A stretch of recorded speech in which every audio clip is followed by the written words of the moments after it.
Praise the lord. యేసుక్రీస్తు నామములో మీ అందరికీ శుభములు తెలియపరుస్తున్నాను. మార్నింగ్ మన్నా అనే ఈ కార్యక్రమం ద్వారా మీరందరూ దీవించబడుతున్నారని నేను నమ్ముచున్నాను.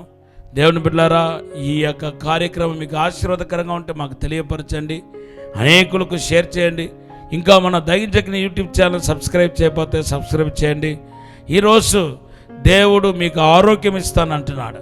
ఎవరెవరైతే దీర్ఘకాల రోగముతో బాధపడుతున్నారో, అస్వస్థతకు గురి అయ్యారో, మిమ్మల్ని దేవుడు అద్భుతంగా స్వస్థపరచబోతున్నాడు. ఎటువంటి మరి దీర్ఘకాల రోగమైన దేవునికి అసాధారణమైన అద్భుతమైన కార్యం జరగబోతున్నాయి. మీకు అద్భుతం జరగబోతుంది, విడుదల కలగబోతుందని పరిశుద్ధాత్మ దేవుడు చెప్తున్నాడు. త్వరలో దేవునికి అసాధారణమైన కార్యాలు చూడబోతున్నారు, అద్భుతమైన కార్యం చూడబోతున్నారు. ముఖ్యంగా ఇక్కడ బిజినెస్ చేసే వాళ్ళు ఎవరైనా ఉంటే మీ బిజినెస్ని దేవుడు అద్భుతంగా ఈ 3-4 రోజులు ఆశీర్వదించబోతున్నాడు. ఒక వ్యత్యాసాన్ని మీరు చూడబోతున్నారు.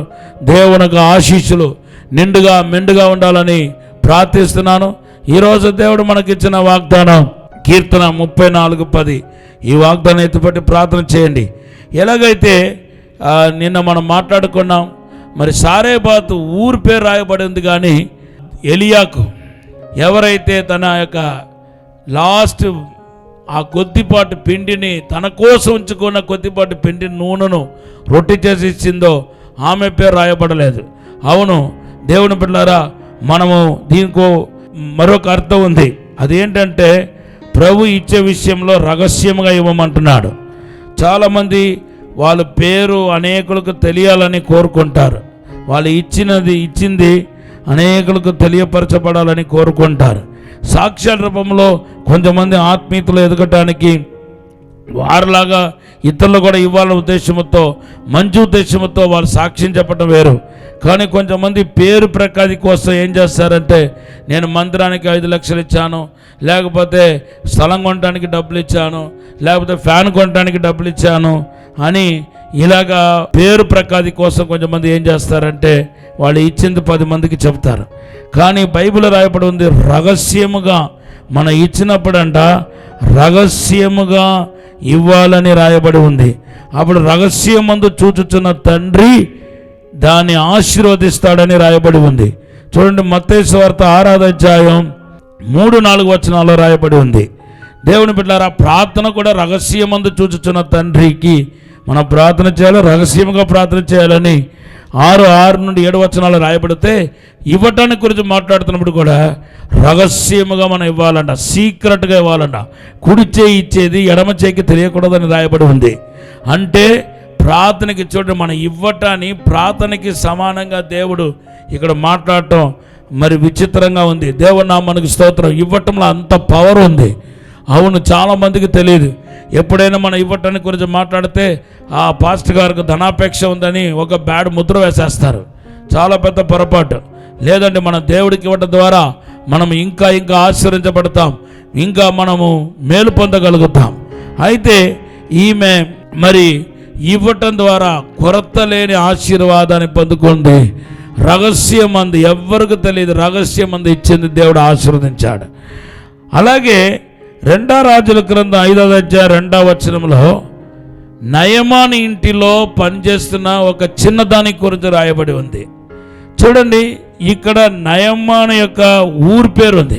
సిరియా దేశం ఒక పేరు రాయబడింది. సిరియా దేశానికి చెందినవాడు. తర్వాత నయమాను ఒక ఉద్యోగానికి గురించి రాయబడి ఉంది. నయమాను ఒక ఉద్యోగం, ఆయన సైన్యాధిపతి అని రాయబడి ఉంది.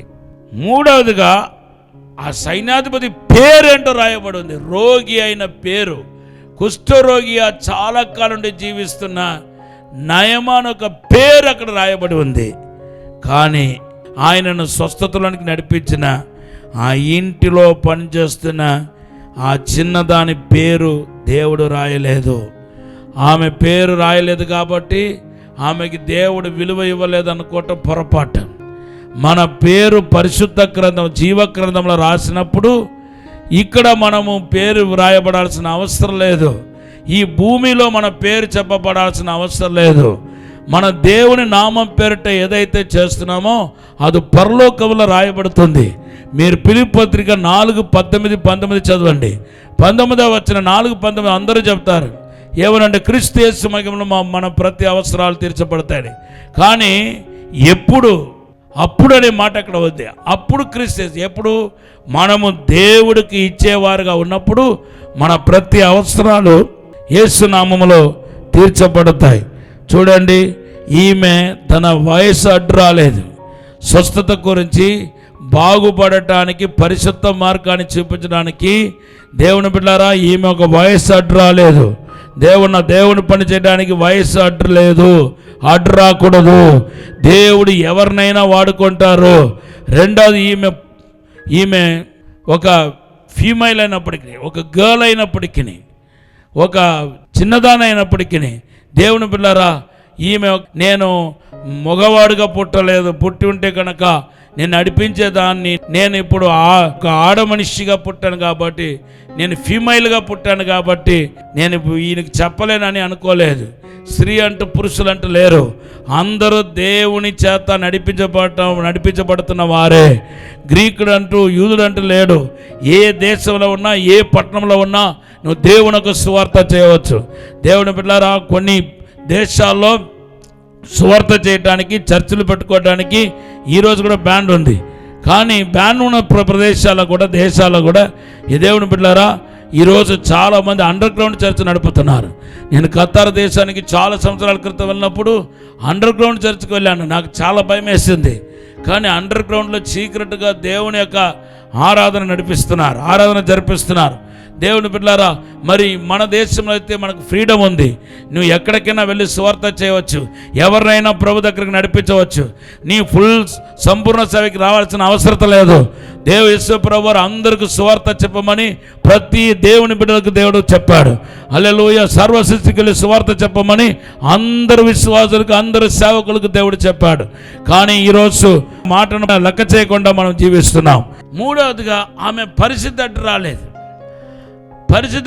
ఆమె ఆల్రెడీ ఇశ్రాయేల్ దేశం నుండి కొనుబడిన మనిషి.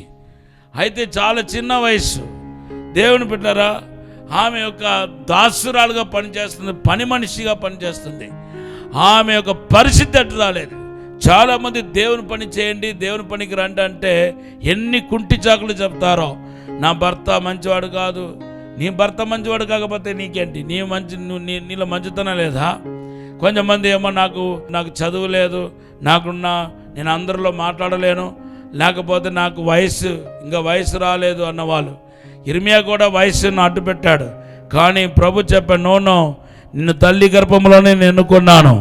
నీ వయసును అడ్డు పెట్టుకొని నా సేవ మానడానికి వీల్లేదు, నువ్వు రావాల్సిందని పరిశుద్ధాత్మ దేవుడు మాట్లాడాడు. ఇర్మియా గ్రంథం 1:7 అంటాడు, నువ్వు చంటిపిట అనవద్దు, నిన్ను అభిషేకించాను అంటున్నాడు. కాబట్టి పరిస్థితులు ఏదో అడ్డు రాకూడదు. దేవుని పనికి సిద్ధపడండి.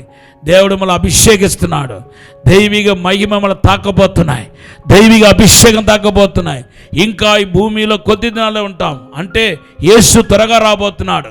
సంఘం ఎత్తబడబోతుంది. మన తరంలో యేసును ఎదుర్కోబోతున్నాం. రూపాంతరం పొంది యేసును ఎదుర్కోబోతున్నాం. ఈ తరవారే యేసును ఎదుర్కోబోతున్నారు. కనుక మట్టి దేగాన్ని విడిచిపెట్టి మహిమ దేగం తొడుక్కొని యేసు ప్రభు ఎదుర్కో ముందు దేవుని బిడ్డలారా, మన దేవుని కోసం ఏదైనా పని చేయాలి. అటువంటి కసతో మీరు ముందుకెళ్ళాలని కోరుతూ మిమ్మల్ని ఆశీర్వదిస్తున్నాను. ఒక చిన్న ప్రార్థన చేస్తాను. పరిశుద్ధము నమ్మకమైన పరలోక తండ్రి, నీకు వందనాలు, స్తోత్రాలు ప్రభా. మమ్మల్ని క్షమించి, మన్నించి, పరిశుద్ధపరిచి, శుద్ధీకరించి, ప్రాణాత్మ సర్వములో ప్రతి పాపాన్ని కడగండి ప్రభా. దేవుని మహిమ ఇప్పుడే తాకునగాక, దేవుని అభిషేకం తాకునగాక, దైవ సేవకు అనేక మంది పిలువబడదురు గాక, దేవుని సన్నిధిలో ఇప్పుడు అభిషేకించబడదురు గాక. మీరే తాకుమని దీవించి బలపరచమని, 2 పాలు ఆత్మ దయచేయమని యేసు నామములో అడిగి వేడుకుంటున్నాము తండ్రి, ఆమేన్. ఇర్మియా గ్రంథం 1వ అధ్యాయం 5వ వచనం దేవుడిచ్చిన వాగ్దానం. God bless you.